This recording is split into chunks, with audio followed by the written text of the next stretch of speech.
Bonjour à tous et à toutes, bienvenue sur cette chaîne des éditions Magellan et compagnie. Aujourd'hui nous sommes en compagnie de Guan Tian pour cette nouvelle vidéo dans laquelle nous parlerons de ces deux livres publiés donc aux éditions Magellan et compagnie, Pour l'amour de Lion et ensuite dans la collection miniature Les nouvelles de Chine. Donc Guan Tian, vous êtes né en Chine, vous avez étudié là-bas, vous avez continué vos études à Paris en lettres, en littérature française, c'est bien ça?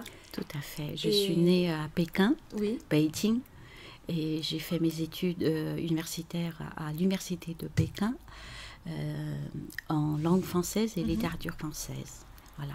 Et ensuite, en 1990, je suis arrivée à Paris pour continuer mes études. C'est aussi pour réaliser le rêve depuis mon enfance, c'est de venir découvrir Paris et la culture française. D'accord. Et ensuite découvrir Lyon. Ensuite, après avoir vécu 10 ans à Paris, j'ai eu envie de découvrir autre chose de la France et sortir de Paris, qui est une ville fantastique, mais elle vous pompe beaucoup d'énergie, cette ville. Elle vous enrichit, mais elle peut aussi être un petit peu écrasante. Donc, j'avais besoin d'aller ailleurs. Donc, je me suis installée dans les Hautes-Alpes, dans un petit village de montagne.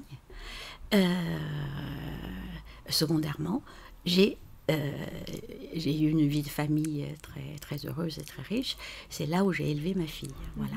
Ensuite, je me suis installée à Lyon, retour en ville, pour exercer le métier de professeur. Donc, jusqu'à présent, enfin jusqu'à aujourd'hui, j'enseigne le chinois à Lyon. D'accord. En lycée, en université. Tout à fait. D'accord. Oui. Et avant ça, vous étiez journaliste et traductrice? En Chine, oui. Après mes études, j'ai travaillé pendant quelques années, avant de venir en France, comme journaliste et traductrice pour une maison d'édition d'État qui appartenait au ministère de la Culture de la Chine. Voilà. Donc j'étais fonctionnaire d'État. Okay. Mais je travaillais essentiellement en français. Voilà, écrire des articles pour plusieurs revues en français. Ok, très bien. Et donc, Pour l'amour de Lion, c'est votre premier livre paru aux éditions Magellan et compagnie. Vous souhaitiez faire une lettre d'amour, une description de la ville de Lyon. Voilà. Tout d'abord, il y avait cette belle rencontre avec cette belle maison d'édition et qui m'a donné envie d'écrire sur ma ville, parce que Lyon est devenue ma ville. J'ai été pékinoise, parisienne, et maintenant je dis je suis lyonnaise. Voilà. Alors, donc, c'est une approche un petit peu, si vous voulez, particulière, parce que ma façon de vivre avec Lyon et à Lyon, ça remonte sur une histoire familiale qui remonte à l'enfance de ma grand-mère maternelle qui vivait à Shanghai. Voilà. Dans son enfance, son père travaillait beaucoup avec les industriels de la soie qui venaient de Lyon, qui venaient chercher de la soie brute dans les environs de Shanghai. Et c'est comme ça que ma grand-mère a rencontré un marchand de soie, un certain monsieur Jean. Donc il lui racontait, en fait, ils se sont sympathisés avec la famille. Elle avait appris beaucoup de choses sur la gastronomie lyonnaise, sur la soie de Lyon qui est fantastique. Et ça faisait partie de ces rêves d'enfance. Et puis, quand je me suis installée à Lyon, je n'avais pas du tout pensé à cette histoire. Et petit à petit, quand l'éditeur m'a demandé d'écrire sur Lyon, je me suis dit, tiens, c'est pas tout à fait un hasard que je me suis installée à Lyon, que j'ai choisi cette ville. Et c'est ce souvenir d'enfance, tout ce que ma grand-mère m'avait raconté est revenu.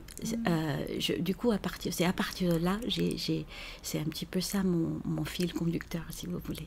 D'accord, c'est des souvenirs un petit peu des récits de votre grand-mère. Voilà, je trouve qu'il y a une continuité, cette façon de vivre avec Lyon, les sensations, c'est pas tout à fait personnel parce que c'est plutôt familial. Donc j'ai l'impression de regarder Lyon avec les yeux de ma grand-mère et à travers ces sensations qui étaient purement, c'était des fantasmes, des rêves, des illusions, parce qu'elle n'a jamais mis les pieds en France.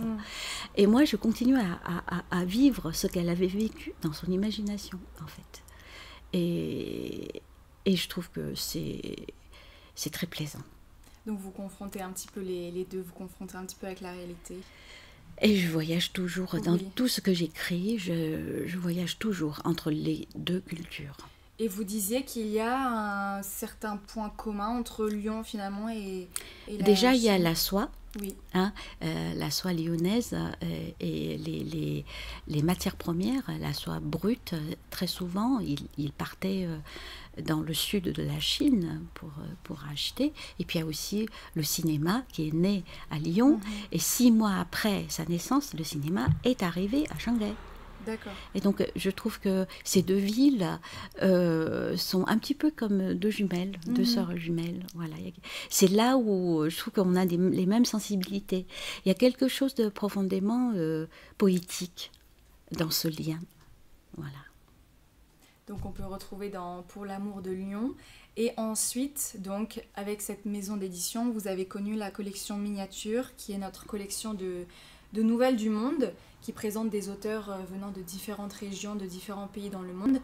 Et vous vous êtes aperçu que la Chine manquait à l'appel et vous avez proposé... Voilà, j'ai proposé ce projet parce que nous étions à la sortie de la crise Covid et je trouve que ça prend un sens particulier, nouvelles de Chine, parce que c'était compliqué de prendre les nouvelles vrai. De nos proches, pour nous les Chinois qui vivent en France.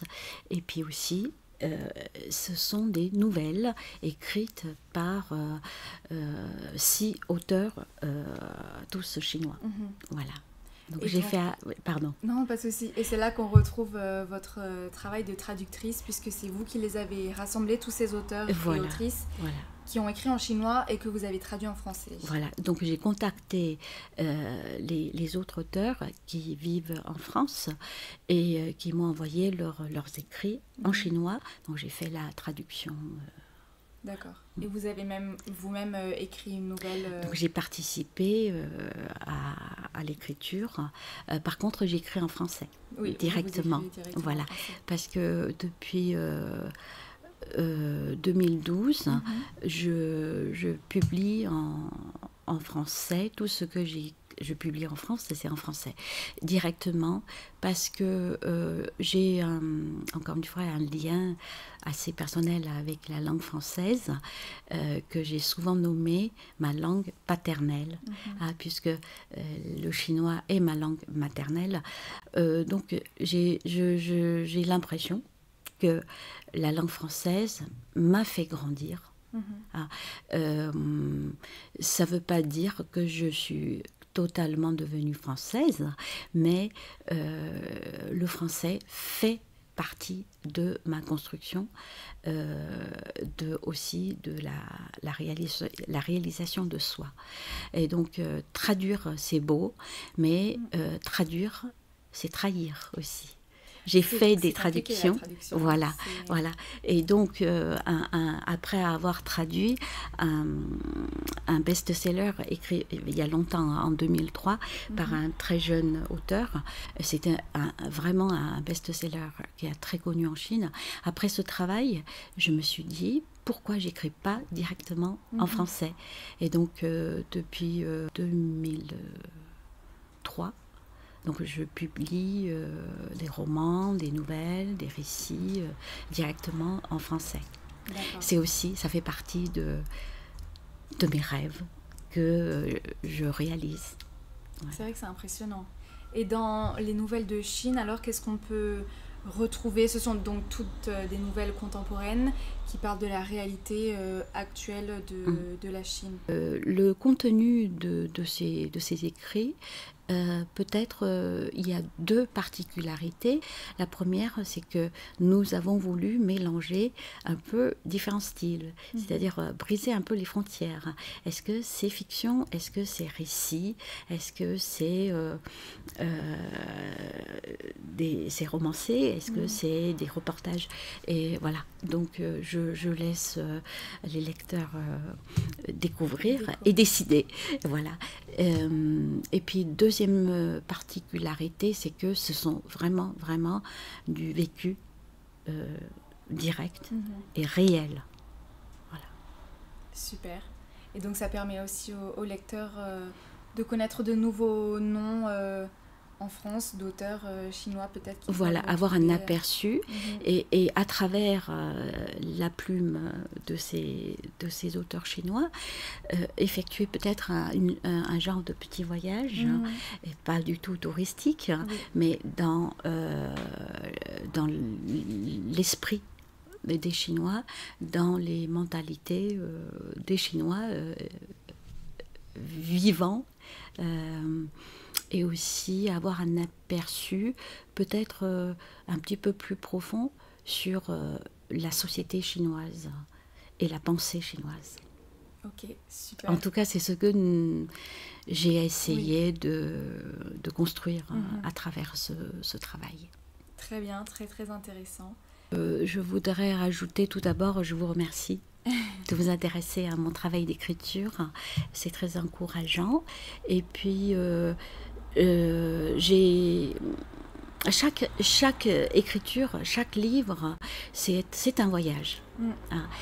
Par exemple, cette année, il y a 6 mois, j'ai publié un nouveau roman intitulé « Mon ciel est entier ». Par édition Spinel. Ça vient d'une phrase du président Mao Zedong, qui avait dit dans les années 50 que la femme peut soutenir la moitié du ciel. Donc à partir de cette phrase, j'ai voulu contredire, j'ai dit mon ciel est entier, il n'y a pas la moitié du ciel. Parce que chaque femme peut soutenir un ciel entier. C'est là où c'est intéressant de s'intéresser un peu qu'est-ce que ça signifie pour les Chinois le ciel. En chinois on dit tian, qu'est-ce que c'est, qu'est-ce que ça symbolise.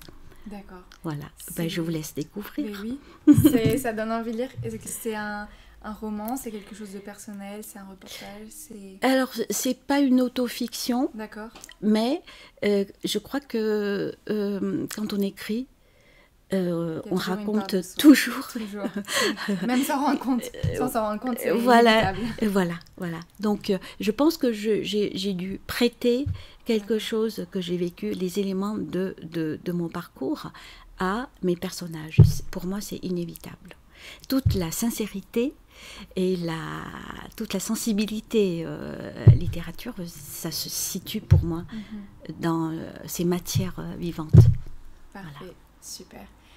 Et donc pour conclure, on peut retrouver vos livres Pour l'amour de Lyon et Les Nouvelles de Chine aux éditions Magellan et compagnie, et votre dernier paru en janvier aux éditions Spinel. Super. Mon ciel est entier. Voilà, exactement. Merci. Merci beaucoup à vous, merci d'avoir regardé cette vidéo et on vous donne rendez-vous en librairie ou dans une prochaine vidéo sur cette chaîne YouTube. Merci, au revoir.